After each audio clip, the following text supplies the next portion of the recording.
అబ్రహాము, ఇస్సాకు, యాకోబుల దేవాది దేవుని అతి పరిశుద్ధమైన నామమున ఈ సాయంకాల సమయమున మై ఫ్యామిలీ విత్ ఆ గాడ్ అనే ఈ యొక్క కుటుంబ ఆరాధనకు మిమ్మల్ని అందరినీ కూడా ప్రేమతో ఆహ్వానిస్తూ ఉన్నాము. ప్రారంభ ప్రార్థన చేస్తూ ఈ పరిశుద్ధ కుటుంబ ఆరాధనను మనము ప్రారంభించుదాము. సర్వమును సృష్టించి దానిని సదా ఏకరీతిగా పరిపాలిస్తూ ఉన్నటువంటి సర్వాధికారి, సకల ఆశీర్వాదములకు కారణభూతుడు అయిన వాడా, ఈ సాయంకాల సమయమున మీ ఘనమైన మీ శ్రేష్టమైన నామమునకు వందనాలు చెల్లిస్తూ ఉన్నాము. దేవా, మీ పరిశుద్ధమైన నామములో మమ్మలను దీవించి ఈ మట్టుకు నీ యొక్క ఉచితమైన కృపలో కాచి కాపాడుతూ ఎన్నో రీతిలుగా మమ్మలను బలపరుస్తూ ముందుకు నడిపిస్తున్న విధానమును బట్టి మీ నామమునకే కృతజ్ఞత, స్తుతులు, స్తోత్రములు, వందనాలు చెల్లిస్తూ ఉన్నాము. పాటల ద్వారాను, ప్రార్థనల ద్వారాను, వాక్యము ద్వారాను మీ నామమును గణపరచుటకు నీ ప్రియ బిడ్డలముగా ఈ రకముగా చేరి ఈ పరిశుద్ధ కుటుంబ ఆరాధనను మేము ప్రారంభిస్తూ ఉండగా మీ నామమునకు మీరే మహిమ, ఘనత, ప్రభావములను చేకూర్చుకొనుమని నజరేయుడైనటువంటి యేసు నామములోనే అడిగి వేడుకొనుచున్నాము తండ్రి, ఆమేన్. దేవాది దేవుని అతి శ్రేష్టమైన నామమును మనమందరము కూడా కలిసి ఘనపరుస్తూ ఉండగా, ఆయన పరిశుద్ధమైన నామమును కీర్తిస్తూ ఉండగా, ఆంధ్ర క్రైస్తవ కీర్తనలో నుండి 161వ కీర్తన, వింతగల మా యేసు ప్రేమను సంతసమున స్తుతింతును. వింతగల మా యేసు ప్రేమను 161వ కీర్తన పాడుచు దేవుని నామమును మహిమ పరచుదము.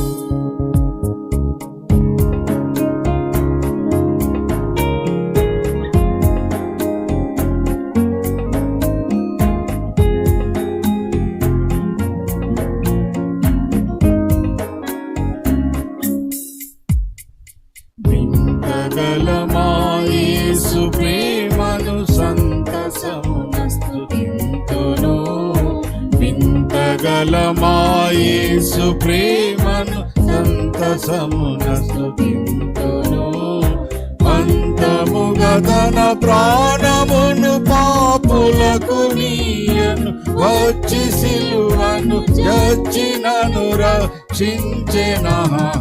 వింతగల మా యేసు ప్రేమను సంతసమున స్తుతింతును. ప్రీతిగల మా ప్రభుని కృప బహు ప్రియముతో చాటింతును. ప్రీతిగల మా ప్రభుని కృప బహు ప్రియముతో చాటింతును. సాధుగా నా కొరకు సిలువను చాలా శ్రమల భరించి చావు జయించినను రక్షించెనా. వింతగల మా యేసు ప్రేమను సంతసమున స్తుతింతును. పాడుడి మా యేసు ప్రేమను వేడుడి మదిగూడుడి. పాడుడి మా యేసు ప్రేమను వేడుడి మదిగూడుడి.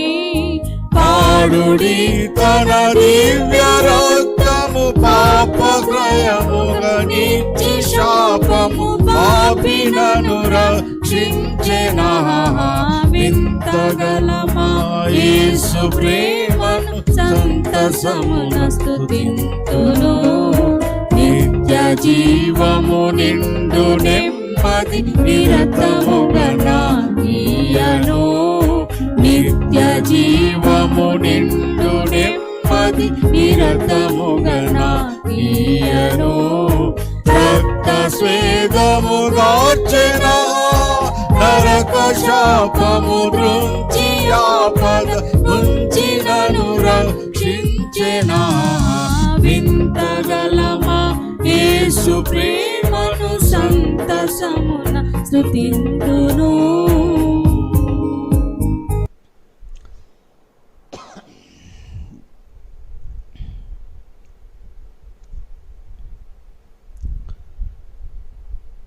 తిరిగి దేవుని నామమును మనమందరము కూడా కలిసి ఘనపరచుటకు గాను స్తుతించుటకు గాను ఆంధ్ర క్రైస్తవ కీర్తనలో నుండి 427వ సంగీతము, యేసు నా ప్రభువా నీ ప్రేమ లేకున్నా, 427వ సంగీతము పాడుచు దేవుని నామమును మహిమ పరచుదము.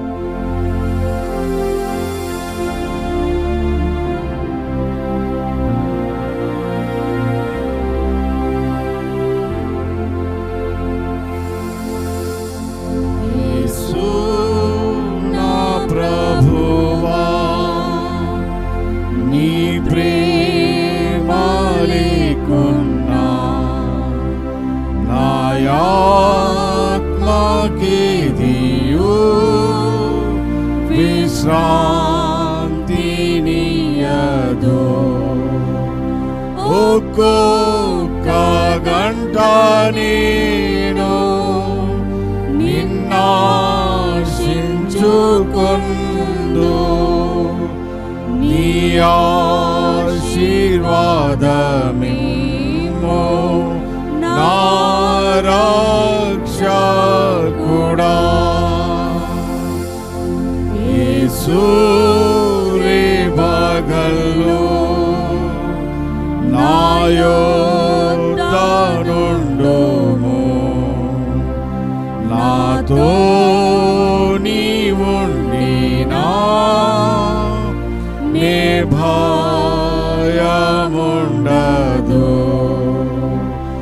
ఒక్కొక్క గంట నేను నిన్నాశించుకొందు, నీ ఆశీర్వాదమేమో నా రక్షకుడా.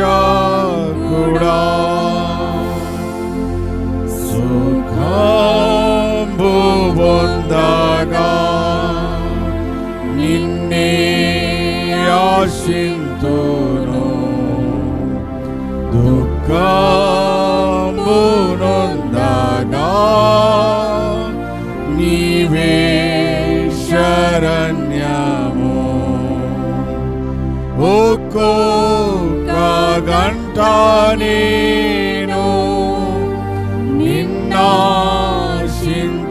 నిన్నాశించుకొందు, నీ ఆశీర్వాదమేమో నా రక్షకుడా. నీ మార్గమందునా నే నడవనిప్పుము, నీ మాట చొప్పునా నన్ను దీవించుము. ఒక్కొక్క గంట నేను నిన్నాశించుకొందు, నీ ఆశీర్వాదమేమో నా రక్షకుడా. నిన్నే ఆశింతును, యేసు నా ప్రభువా నీ వంటి వాడనై నన్ను ఉండజేయుము. ఒక్కొక్క గంట నేను నిన్నాశించుకొందు, నీ ఆశీర్వాదమేమో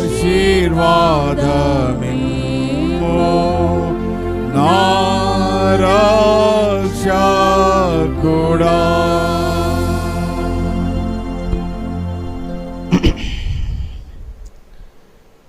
ఈ సాయంకాలము మన పరిశుద్ధ వాక్య ధ్యానము నిమిత్తమై ఏర్పాటు చేయబడినటువంటి బైబిల్ పాఠము ఆది కాండము 26వ అధ్యాయము మొదటి 3 వచనాలు ఈ సమయమున చదువగా విందము. ఆదికాండము 26వ అధ్యాయము మొదటి 3 వచనాలు ఈ సమయమున చదువుకుందము.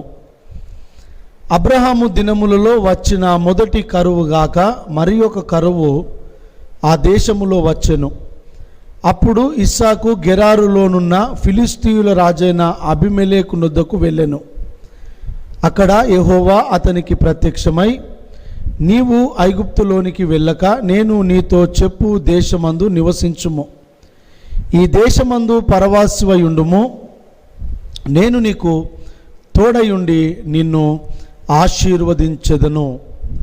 చదవబడినటువంటి ఈ పరిశుద్ధ లేఖన భాగము దేవాది దేవుడు మనందరి ఆత్మీయ మేలు నిమిత్తమై దీవించి ఆశీర్వదించునుగాక. ప్రియ పరిశుద్ధ కుటుంబీకులారా, బంధువులారా, స్నేహితులారా, పరిశుద్ధ సంగమ, దేవుడు అనుగ్రహిస్తూ ఉన్నటువంటి తన యొక్క ఉచితమైనటువంటి దీవెనలు, తన ఉచితమైనటువంటి ఆశీర్వాదములను పొందుకొనుచు ఉన్నటువంటి మనమందరం కూడా దేవుని యొక్క కృపను బట్టి క్షేమముగా ఉన్నామని నమ్ముచు దేవుని నామమునకే మహిమ, ఘనత, ప్రభావములు కలగాలని ఈ సమయమున ప్రార్థిస్తూ మరి ఒక పర్యాయము సిఎస్ఐ నిజామాబాద్ పరిశుద్ధ పాస్టరేట్ పక్షమున మై ఫ్యామిలీ విత్ ఆ గాడ్ ఈ యొక్క పవిత్రమైనటువంటి ఆధ్యాత్మిక ఆరాధనకు, ఈ యాత్రకు దేవుని నామమున మీకు ప్రేమపూర్వకమైనటువంటి ఆహ్వానమును అందిస్తూ ఉన్నాను.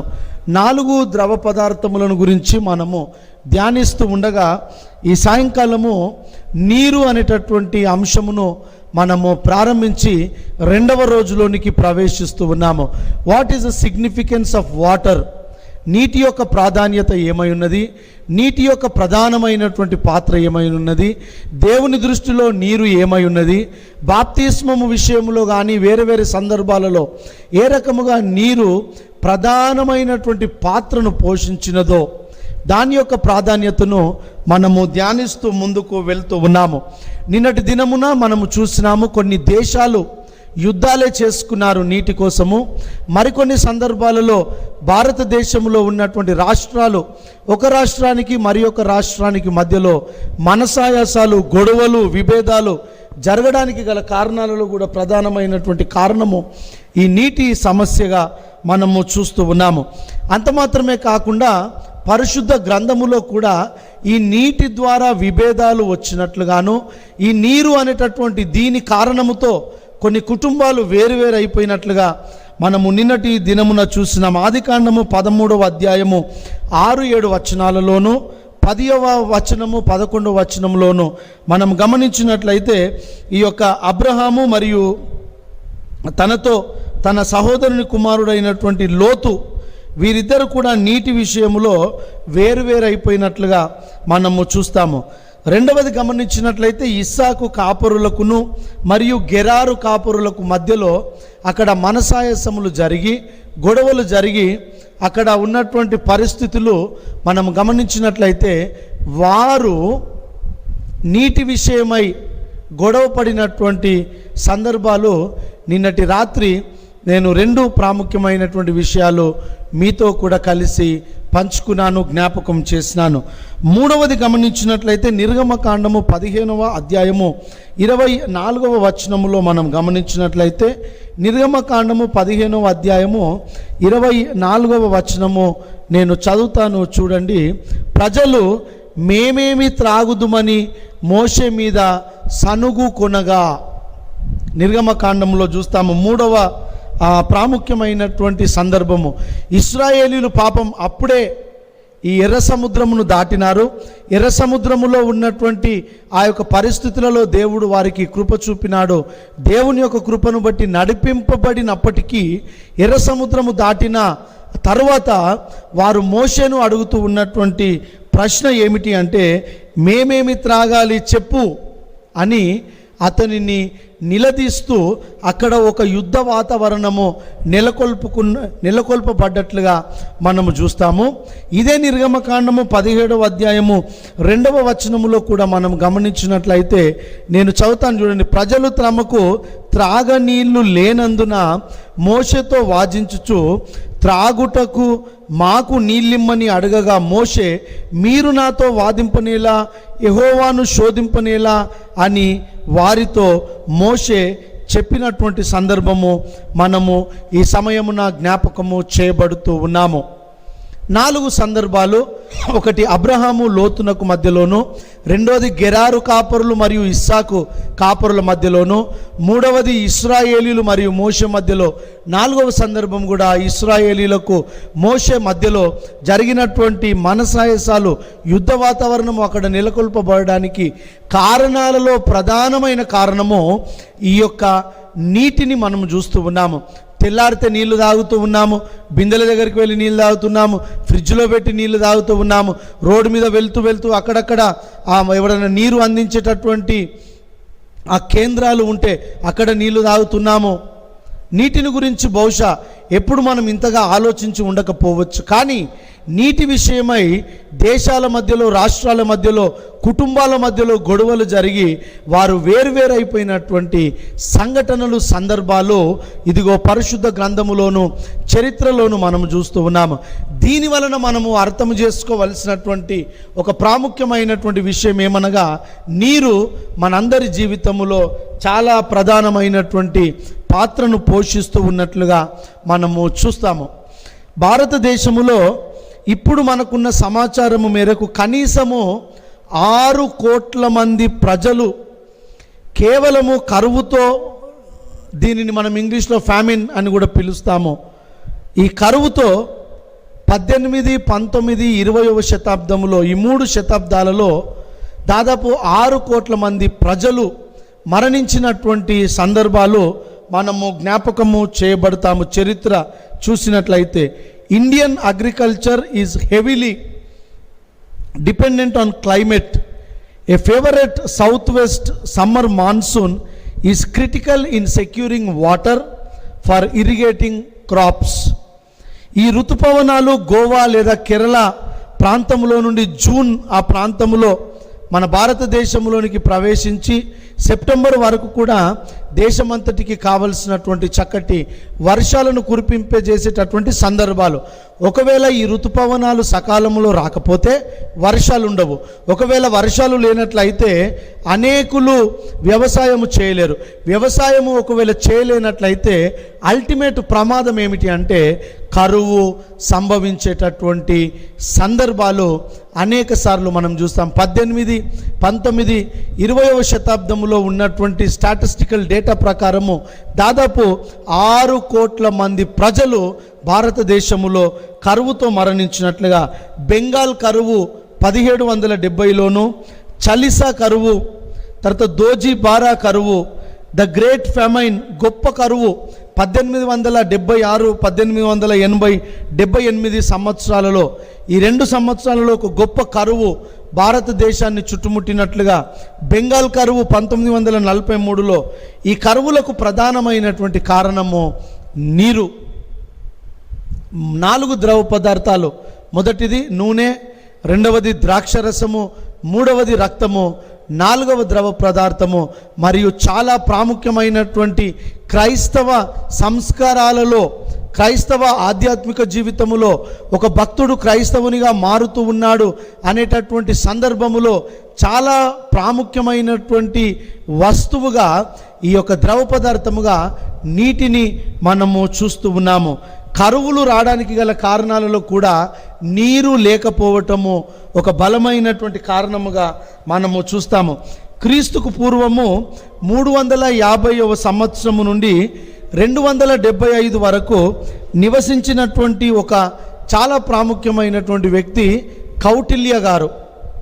క్రీస్తుకు పూర్వము 350 నుండి 275 వరకు Kautilya, he is also known as Chanakya లేదా విష్ణుగుప్తగా పిలువబడుతున్నటువంటి ఈ మహా గొప్ప వ్యక్తి, వీరు చంద్రగుప్త మౌర్య గారు నివసించినటువంటి కాలంలో తన రాజ్య పరిపాలనలో వీరు ప్రధానమంత్రిగా ఉంటూ చాలా ప్రాముఖ్యమైనటువంటి సలహాలను రాజునకు ఇచ్చేటటువంటి ఒక ప్రధానమైన పాత్రను పోషించినటువంటి వ్యక్తి ఈ యొక్క కౌటిల్య లేదా చాణక్య, లేదా అతని పేరు విష్ణుగుప్త అని పిలువబడతారు. ఈ చాణక్య గారికి ఉన్నటువంటి ఒక 4-5 ప్రధానమైనటువంటి ప్రాముఖ్యమైనటువంటి లక్షణాలు ఏమిటి అంటే, ఇతడు ఏన్షియంట్ ఇండియన్ టీచర్ గాను ఒకటి, రెండవది ఫిలాసఫర్ గాను, మూడవది ఎకనామిస్ట్, నాలుగవది న్యాయవేత్త, ఐదవది రాజులకు ప్రధాన సలహాదారుడుగా ఉన్నటువంటి వ్యక్తి ఈ కౌటిల్య గారు.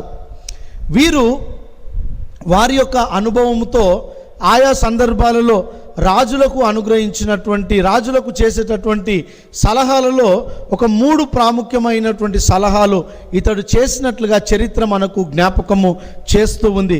ఒక మంచి రాజు, మంచి పేరు పొందుకోదగినటువంటి రాజు చరిత్రలో నిలిచిపోవాలి అంటే అతడు 3 విషయాలు చేయాలి అని కౌటిల్య గారు ప్రతిపాదిస్తారు. మొదటిది, కొత్త కోటలు కడుతూ ఉండాలి ఒక మంచి రాజు. రెండవది, నీటి వనరులను సమకూర్చుకోగలిగినటువంటి స్తోమత, నీటి వనరులను సమకూర్చుకునేటటువంటి శక్తి, దానికి సంబంధించినటువంటి నదులు, డ్యాములు కట్టగలిగినటువంటి వాడై ఉండాలి ఈ రాజు. మూడవది గమనించినట్లయితే వీటిని ప్రజలకు సక్రమముగా అందించగలిగిన రాజుగా ఉండాలి అని ప్రతిపాదించేటటువంటి వారు కౌటిల్య గారు. అమోఘమైన జ్ఞానవంతుడు, అమోఘమైన ఎకనామిస్ట్, ఫిలాసఫర్, ఒక మంచి ఇండియన్ ఏన్షియంట్ టీచర్గా, న్యాయవేత్తగా ఉన్నటువంటి కౌటిల్య గారు ఇచ్చేటటువంటి సలహా ఏంటంటే, నీటి వనరులను సమకూర్చుకోవాలి.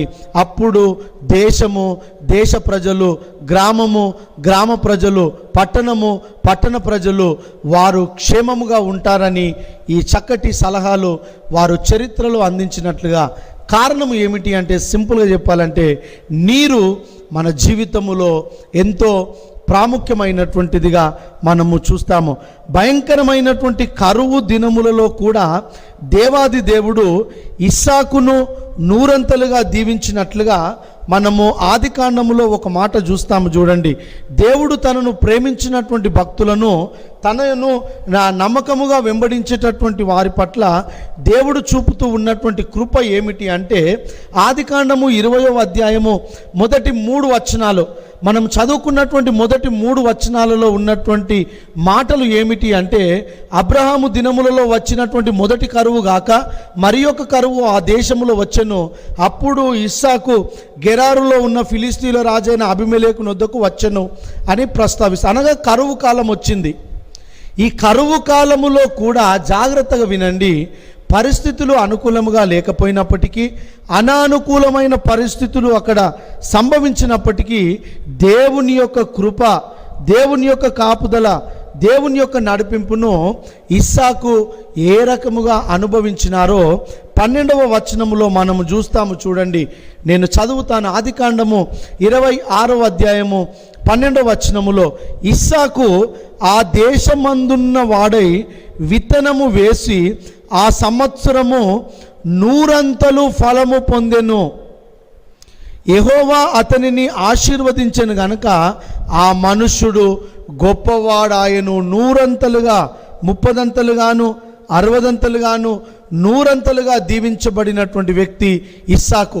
ఎలాంటి సందర్భంలో అతడు దీవించబడ్డాడంటే, అన్ని వనరులు సరిపోయే విధముగా ఉన్నటువంటి సందర్భము కాదు సుమి.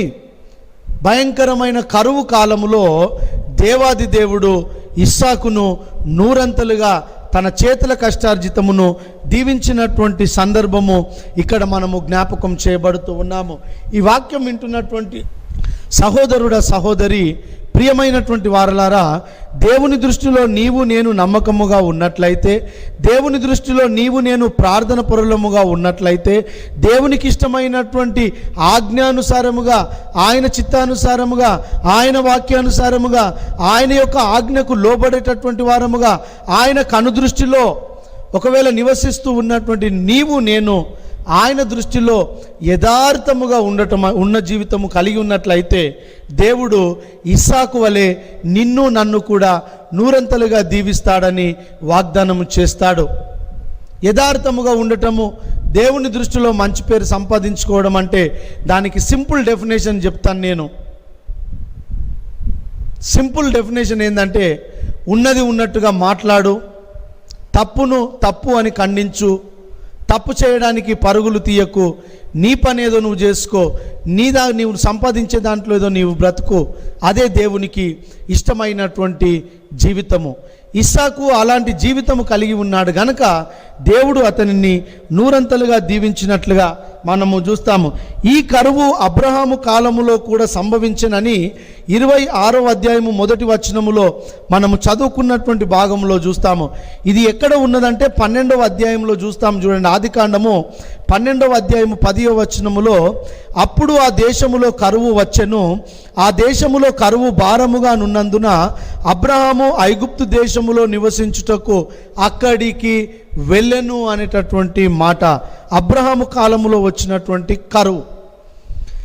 ఆది కాండములో మనం గమనించినట్లయితే పరిశుద్ధ ఆది కాండములో 3 ప్రధానమైనటువంటి సందర్భాలలో కరువులు సంభవించినట్లుగా మనము చూస్తాము. 3 కరువు కాలములు, క్షామము లేదా ఫెమిన్ అని కూడా మనము ఇంగ్లీష్లో పిలుస్తూ ఉంటాము. మొదటిది ఆది కాండము 12వ అధ్యాయము 10వ వచనములో అబ్రహాము గారి కాలములో కరువు వచ్చినట్లుగాను, రెండవది ఆది కాండము 21వ అధ్యాయము 1వ వచనములో రెండవ కరువు ఇస్సాకు కాలములో వచ్చినట్లుగాను, మూడవది ఆది కాండము 41వ అధ్యాయము 57వ వచనములో మనము జాగ్రత్తగా గమనించినట్లయితే ఇక్కడ యోసేపు కాలంలో కరువు వచ్చినట్లుగా మనం చూస్తాము. యోసేపు కాలంలో వచ్చినటువంటి కరువు ఎంత విచిత్రమైన కరువు అంటే, అబ్రహాము కాలంలో వచ్చినటువంటి కరువు కొన్ని ప్రాంతాలకు మాత్రమే చెందినటువంటిది. తర్వాత ఇస్సాకు కాలంలో వచ్చినటువంటి కరువు అది కొన్ని ప్రాంతాలకు మాత్రమే దాని యొక్క ప్రభావాన్ని చూపించింది. కానీ యోసేపు కాలంలో వచ్చినటువంటి కరువు యావత్ ప్రపంచాన్ని అది కుదిపివేసినట్లుగా పరిశుద్ధ వాక్యము మనకు జ్ఞాపకం చేస్తూ ఉంది. 57వ వచనం నేను చదువుతాను చూడండి. మరియు 41వ అధ్యాయము, మరి ఒకసారి చెప్తున్నాను, ఆది కాండము 41వ అధ్యాయము 51వ వచనములో, మరియు ఆ కరువు ప్రతి దేశమందు భారమైనందున సమస్త దేశస్థులు యోసేపునొద్దకు ధాన్యము కొనుటకు ఐగుప్తునకు వారు వచ్చిరి. ఐగుప్తునకు యోసేపునొద్దకు వారు వచ్చినట్లుగా. ఎక్కడ ఈ కరువు వచ్చిందంటే యావత్ ప్రపంచమంతా కూడా కరువుతో కొట్టుమిట్టాడుతూ ఉన్నటువంటి సందర్భము. ఈ మధ్యలో నేను మీతో కూడా ఆయా సందర్భాలలో బహుశా చెప్పే ఉంటాను, ధ్యానించినాము. 3 ప్రాముఖ్యమైనటువంటి భయంకరమైనటువంటి సంఘటనలు ఈ ప్రపంచంలో జరిగినవి. ఒకటి, నోవాహు కాలములో దేవుడు వర్షముల ద్వారా యావత్ ప్రపంచాన్ని కూడా ఆయన నాశనం చేసినాడు. రెండవది, యోసేపు కాలములో 41వ అధ్యాయము 51వ వచనం ఆదికాండం ప్రకారము యావత్ ప్రపంచము కరువు చేత కొట్టుమిట్టాడినట్లుగా మనము చూస్తాము. మూడవది గమనించినట్లయితే ఈ 2020వ సంవత్సరములో యావత్ ప్రపంచము కరోనాతో ఇబ్బంది పాలైనటువంటి రోజులను మనము గమనిస్తూ ఉన్నాము. ప్రియ పరిశుద్ధ సంగమా, ఈ కుటుంబ ఆరాధనలో పాల్గొనుచు దేవుని నామమును స్తుతిస్తూ ఉన్నటువంటి నీవు, నేను పరిస్థితులు ఏ రకముగా ఉన్నప్పటికీ, ఎలాంటి కరువు కాటకాలను మనం ఎదుర్కొంటూ ఉన్నప్పటికీ, ఎలాంటి ఆర్థిక ఇతర మానసిక శారీరక ఆత్మీయ రుగ్మతులతో నీవు నేను పీడింపబడుతూ ఉన్నప్పటికీ, దేవాది దేవుడు అబ్రహామును కాపాడినాడు, ఇస్సాకును కాపాడినాడు, యోసేపును ప్రధానమంత్రిగా చేసి అనేకులకు అన్నదాతగా దేవుడు యోసేపును దీవించినాడు. కారణం ఏంటంటే అతడు దేవుని దృష్టిలో యథార్థమైనటువంటి వాడుగా ఉన్నట్లుగా మనం చూస్తాము. యెహెజ్కేలు ప్రవక్త గారు ఈ 3 భయంకరమైన పరిస్థితులను గురించి ప్రస్తావిస్తూ అలాంటి పరిస్థితులలో కూడా దేవాది దేవుడు తన ప్రజలను ఏ రకముగా తాను కాపాడుతాడు, ఏ రకముగా తన ప్రజలను తాను కాపాడుకుంటాడు అనేటటువంటి కొన్ని విషయాలు ఇక్కడ మనకు జ్ఞాపకం చేస్తాడు. చూడండి, యెహెజ్కేలు గ్రంథము 12వ అధ్యాయము 16వ వచనము నేను చదువుతూ ఉన్నాను, దయతో మీరు గమనించండి. అయితే నేను యెహోవానై ఉన్నానని అన్యజనులు తెలుసుకొనున్నట్లు తాము చేరిన అన్యజనులలో తమ హేయ కృత్యములన్నిటినీ వారు వివరించి తెలియజెప్పుటకై 1 ఖడ్గము చేత కూలకుండను, 2 క్షామమునకు చావకుండను, 3 తెగులు తగులకుండను నేను వారిలో కొందరిని తప్పించెదను. కరోనా మనల్ని కింద మీద చేసేసింది. ప్రతి కుటుంబాన్ని ఆల్మోస్ట్ దాదాపు ప్రతి కుటుంబాన్ని అది టచ్ చేసింది. ప్రతి కుటుంబాన్ని ఇబ్బంది పాలు చేసింది, భయంకరమైన పరిస్థితుల్లో పడవేసింది. అయినప్పటికీ దేవుని యొక్క ఉచితమైన కృపలో ఇదిగో నీవు నేను కాపాడబడినాము అని నమ్మటములో చెప్పటములో ఈ సమయమున ఎలాంటి సందేహము లేదు. 3 రకములైనటువంటిది, 1 ఖడ్గము చేతనైనను, 2 క్షామము అనగా ఈ యొక్క కరువు చేతనైనను, 3 తెగులు చేతనైనను అనేకులు పీడింపబడినప్పటికీ నా ప్రజలను నేను కాపాడుకుంటాను అనేటటువంటి ఒక మహా గొప్ప వాగ్దానము ఇక్కడ దేవాది దేవుడు చేస్తూ ఉన్నట్లుగా మనము చూస్తాము. యెషయా గ్రంథము 41వ అధ్యాయము 17వ వచనములో ఈ నీటికి సంబంధించినటువంటి ఒక చాలా ప్రాముఖ్యమైన మాటలు ఇక్కడ యెషయా ప్రవక్త మనకు జ్ఞాపకం చేస్తారు. 41వ అధ్యాయము 17వ వచనము, దీన దరిద్రులు నీళ్లు వెదుకుచూ ఉన్నారు, నీళ్లు దొరకక వారి నాలుక దప్పిచేత ఎండిపోవచ్చు ఉన్నది, యెహోవా అను నేను వారికి ఉత్తరమిచ్చెదను, ఇశ్రాయేలు దేవుడనైన నేను వారిని విడనాడను. జనులు చూచి యెహోవా హస్తము ఈ కార్యము చేసిననియు ఇశ్రాయేలు పరిశుద్ధ దేవుడు దీని కలుగజేసిననియు తెలుసుకొని మనస్కరించి స్పష్టముగా గ్రహించున్నట్లు నేను ఈ యొక్క అద్భుత కార్యమును జరిగిస్తానని దేవాది దేవుడు వాగ్దానము చేస్తూ ఉన్నాడు. దీన దరిద్రులు నీళ్ళ కోసం వెతుకుతున్నారు, నీళ్లు దొరకక వారి నాలుక ఎండుకొని పోతూ ఉంది. అలాంటి సందర్భములో నేను వారికి ఉత్తరము ఇచ్చెదను. దేవుడు ఏ రకముగా ఈ నీటి ద్వారా మనలను దీవించినాడో, సర్వ సృష్టిని ఆశీర్వదించినాడో, తిరిగి రేపటి దినమున ఈ వాక్య ధ్యానము నేను ప్రారంభిస్తాను. రేపటి దినమున వాక్య ధ్యానములో మనము బావులను గురించి చూద్దాము. ఏ ఏ సందర్భములో ఎవరెవరి కాలంలో బావులు తువ్వబడ్డాయో, ఏ బావుల కాడ ఎలాంటి పెళ్లి చూపులు జరిగినాయో.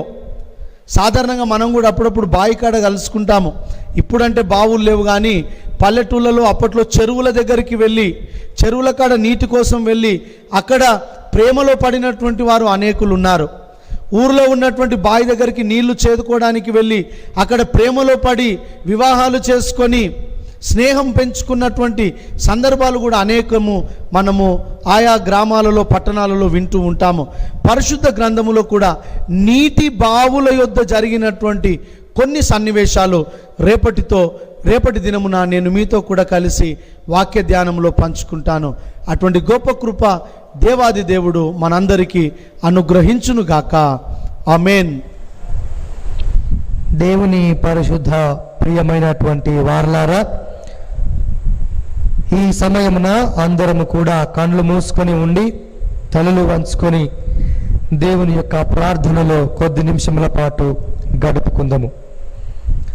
సర్వమును సృష్టించి సదా ఏకరీతిగా పరిపాలిస్తున్న మా ప్రియ పరలోకపు తండ్రి, సృష్టికర్త అయినటువంటి దేవ, ఆది నుండి అంతము వరకు యుగ యుగములు మీకే సమస్త మహిమ ఘనత ప్రభావములు కలుగునట్లు మేము ఈ సమయంలో ప్రార్థిస్తూ ఉంటున్నాం.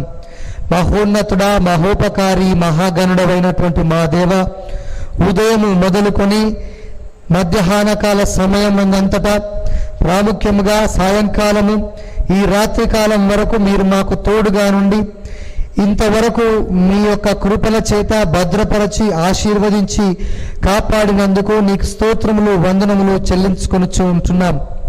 ఇదిగో తండ్రి, ఈరోజు మాకు తెలియకుండా ఎన్నో విధములైనటువంటి అపాయములు, ఆటంకములు, సంకటములు మా యొక్క ప్రక్క నుండే వెళ్ళిపోయి ఉంటున్నట్టు ఇదిగో మేము అనుకుంటున్నాం. మాకు తెలీదు, కానీ మీ యొక్క ఉచితమైనటువంటి కృప చేత మీరు మమ్మల్ని కాపాడేవారని నమ్ముతూ విశ్వసిస్తూ నీ సన్నిధానంలో ప్రార్థిస్తూ ఉంటున్నాం. ఈ దినమంతా కాపాడి నీ వాక్యం వినడానికి మమ్మల్ని సంసిద్ధపరిచి కొద్ది నిమిషముల పాటు నీ ప్రార్థనలో గడిపేటందుకు ఈ సమయాన్ని ఇచ్చినందుకు దేవా నీకు స్తోత్రములు వందనములు. దేవా మహోన్నతుడా, యెహోవా యందు భయభక్తులు గలవారి మీద కృప యుగ యుగములు నిలిచి ఉండును అనేటటువంటి మాటను మీ వాక్యము ద్వారా సెలవిచ్చావు. ఎల్లప్పుడూ దేవుని యందు భయభక్తులు కలిగి మీ యొక్క కృప యుగయుగములు పొందుకునేందుకు సహాయమును అనుగ్రహించండి.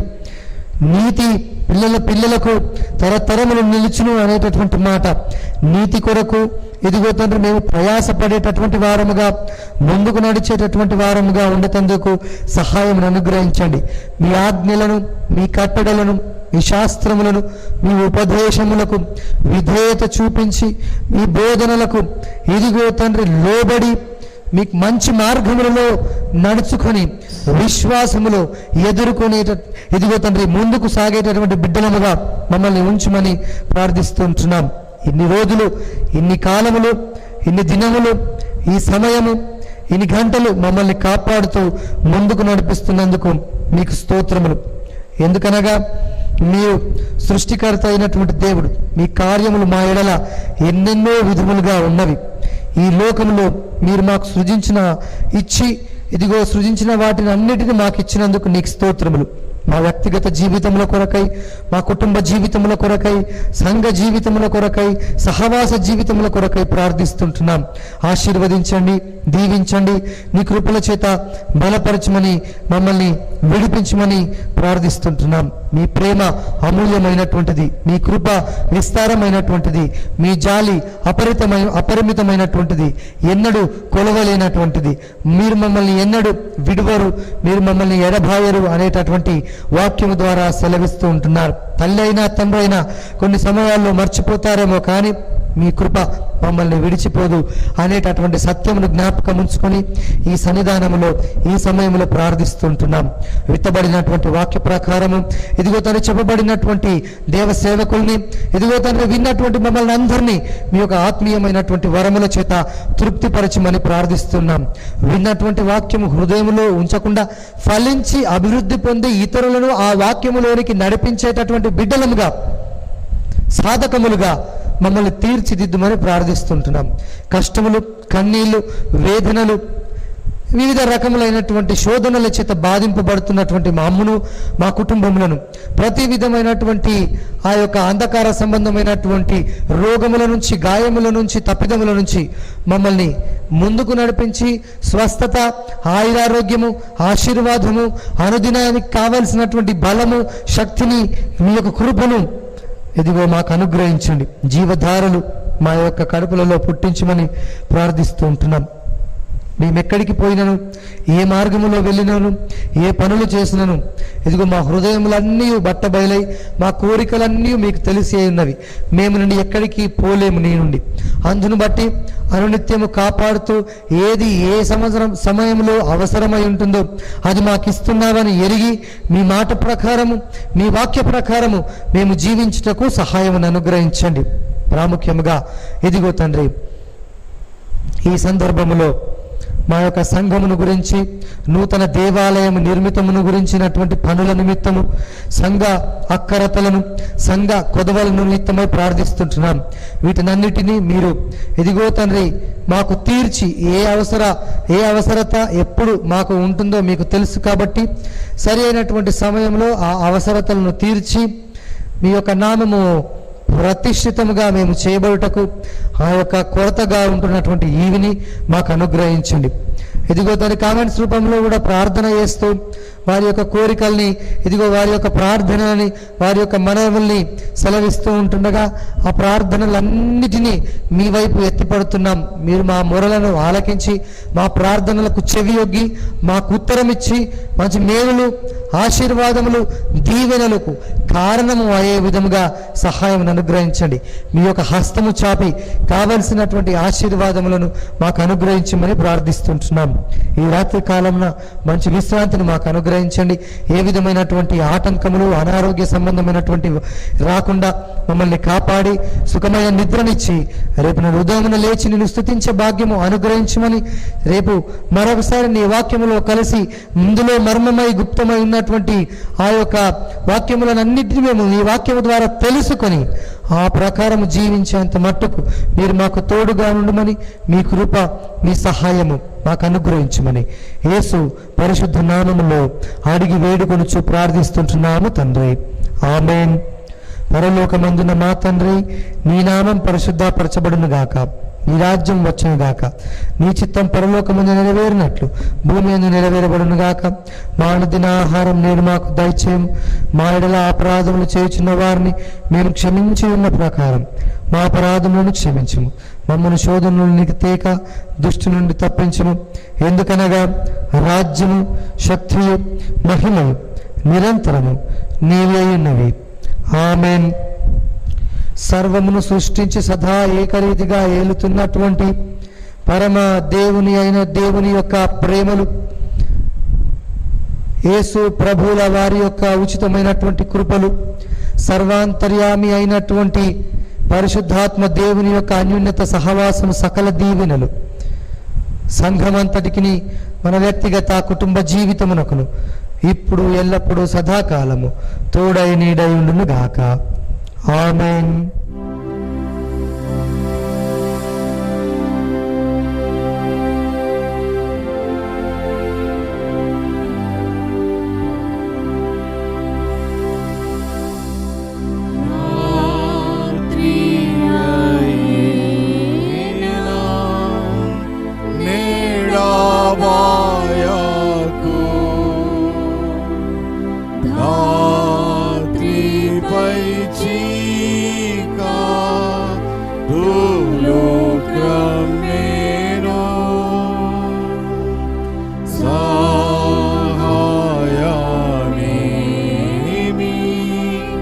లేని వారి